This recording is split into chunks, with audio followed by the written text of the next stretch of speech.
네, 여러분, 안녕하세요. 어제 헌법재판소가, 그 최상목 대통령 권한대행이 이제 재판관 마은혁 씨를, 후보자를, 임명 보류를 한 것에 대해서 우원식 국회의장이 권한쟁의 심판을 청구를 했잖아요. 이제 이것에 대한 선고를 어제 오후 2시에 한다고 예고가 다 돼 있었거든요. 그런데 이제 그 거의 모든 언론이 절차적 문제가 너무 많다.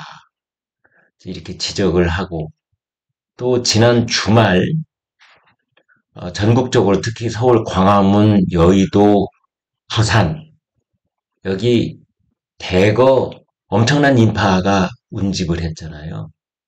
이제 이거에 아마 심한 압박을 느꼈는지 어쨌는지 헌법재판소가 선고 시간 2시간 전에 부랴부랴 선고 연기한다. 그리고 최상목 권한대행이 원래는 재판 변론을 할 수 있게 해달라. 변론 재개를 해달라. 이것을 지난번에는 3시간 만에 쓸데없는 소리 말아 각하를 해놓고 이제 그걸 재개하겠다는 겁니다. 2월 10일 날. 이게 애들 장난도 아니고 그래도 우리나라 헌법을 지키는 최후 보루라는 그 대법원에 필적하는 우리나라 헌법적 양심의 마지막 그 어떤 최고 결정 기관이라고 할 수 있는 헌법재판소가 초등학교 1학년 반장회의만도 못한 그런 어떻게 보면은 몰상식하고 몰염치한 불과 2시간 만에 그런 행태를 아무런 부끄럼 없이 노정하고 있습니다. 자, 이것은 지금 거의 모든 언론들이 뭐 졸속이다, 빨진이다, 뭐 절차상 흠결이 많았다, 뭐 등등등 얘기가 있는데 간단합니다. 이거는 네, 간단합니다. 아주 뭐냐 헌법재판소가 법원하고 시간 싸움을 하고 법원에서 다른 말로 말하면 서울고등법원에서 다른 말로 말하면 이재명 더불어민주당 대표에 대한 공직선거법 위반 항소심 그리고 대법원 판결 이것에 의해서 뭐가 일이 삐뚤어질까봐 헌법재판소가 지금 이 헌법재판소가 운전하고 있는 차는 브레이크가 없습니다. 가속 페달만 있습니다.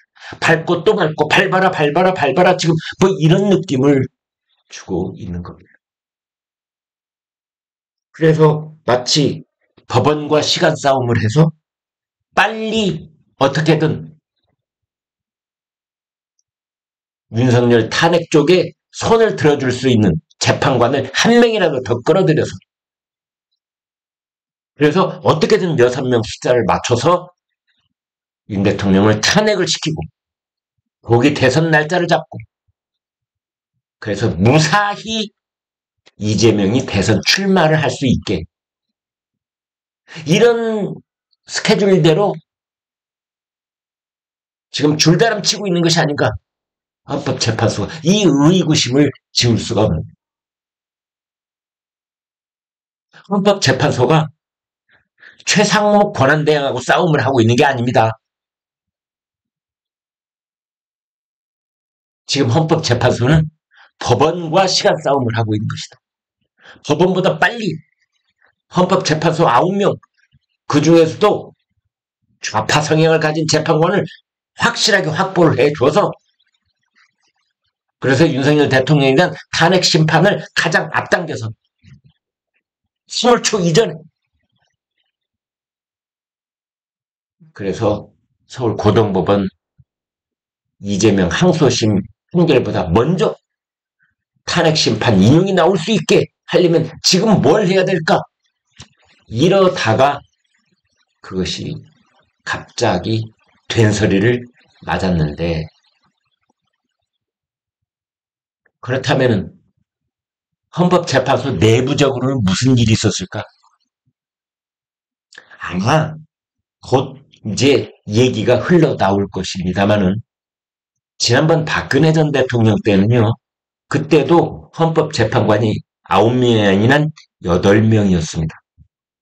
근데 마지막에 대통령 박근혜를 파면한다라는 주문을 읽기까지 그 당시 헌법재판관 8명이 전원 일치된 의견이었는데 아닙니다. 그때도 3명은 박근혜 전 대통령 탄핵 반대 의견을 내고 있었는데 그때 박 대통령 인용 쪽의 의견을 가진 5명의 재판관이 3명을 설득하고 또 설득하고 그래서 마지막 모습을 전원 일치된 의견 만장일치로 내놓았던 겁니다. 그때 헌법재판소가 자체적으로 가지고 있는 논리는 만약 이것이 5대3으로 갈리고 뭐 6대2로 갈리고 하면 헌법재판소가 그 자리에서 와해가 됩니다. 소수 의견이 있는 것 그 자체로 특히 대통령 탄핵 소추에 관한 소수 의견이 있는 것 자체가 헌법재판소의 존립 근거를 흔들어버릴 가능성이 있다. 이제 그래 어찌어찌 해서 전원 일치된 의견의 겉모습을 띄고 대통령 탄핵 심판이 2016년 9년 전에 있었던 건데요. 지금 윤석열 대통령에 대한 탄핵소추에 대한 헌법재판관들 8명이 있는데 여기는 치열한 내부 대충돌이 일어나고 있다. 내부 분열이 일어나고 있다. 지난번에 봤지 않습니까? 이준석 방통위원장 탄핵소추 기각을 할 때 4대4로 마치 홍해바닷물 갈라지듯이 양쪽으로 쫙 갈라지는 거. 법리가 어떻고 저떻고 뭐 그거에 대해서 국민들이 모릅니까? 정말 모르는 줄 아십니까?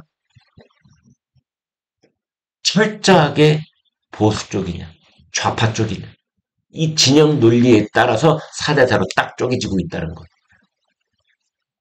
그것이 이번에 우원식 국회의장이 최상목 권한대행에게 낸 권한쟁의 심판에 대해서 헌법재판관들이 마지막까지 어제 오후 2시를 앞둔 그 어제 오전까지 서로 의견이 맞지 않고 서로 격렬한 내부 토론이 있었고 거기에 확연하게 의견이 찢어졌기 때문에 그것을 봉합하지 못하고 에라 연기하자. 헌법재판소가 마치 결정을 손바닥 뒤집듯 하고 있는 겁니다. 지금.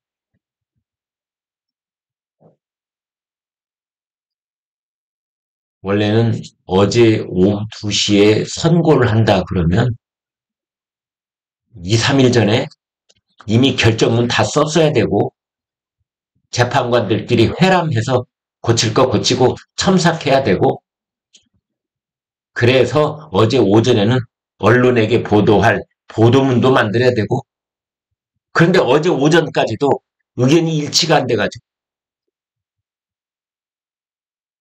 그래서 이번에는 이번 일이 시사하는 바는 뭐냐 윤석열 대통령에 대한 탄핵소추 그 심판 절대 만만치 않을 것이다. 박근혜 전 대통령 때하고는 완전히 다르다.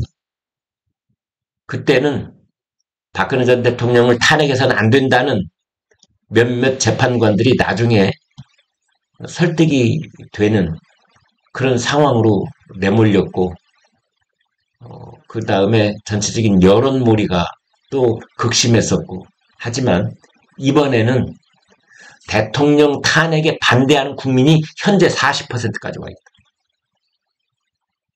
12월에는 20%였는데 지금은 40%까지 와 있다. 따라서 이것을 절대 무시할 수 없고 또 국민의힘 의원들도 그 당시에 박근혜 전 대통령 때 그 여당 의원들하고는 많이 달랐다. 많이 다르다. 이렇게 볼 수 있는 겁니다.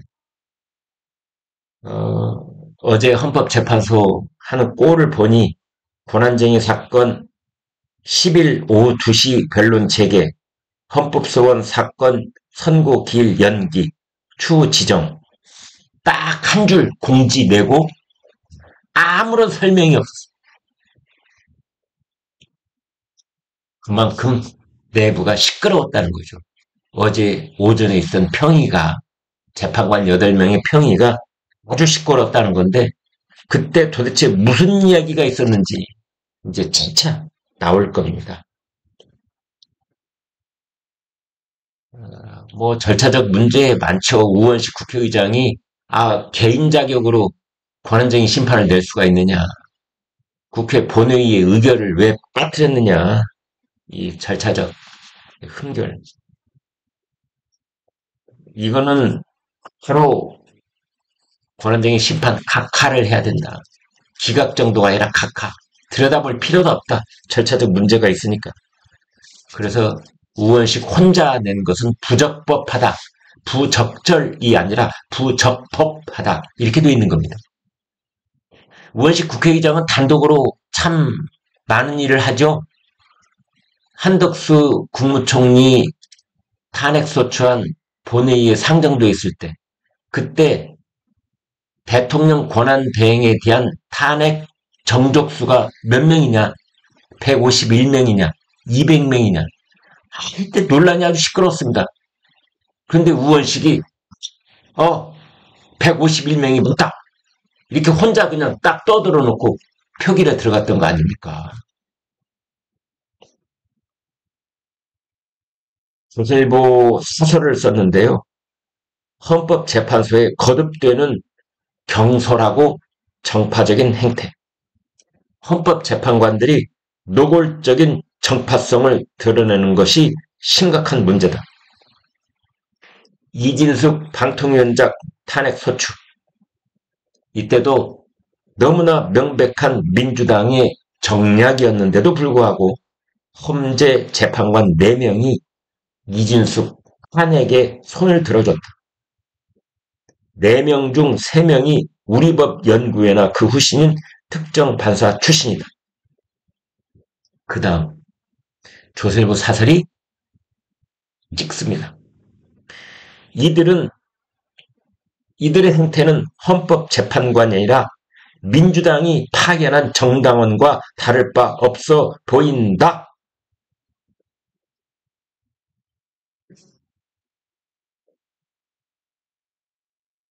헌법재판관이 민주당이 파견한 정당원과 다를 바 없어 보인다. 라고 조선일보 사설이 질타했습니다. 여기까지 하겠습니다. 여러분 고맙습니다.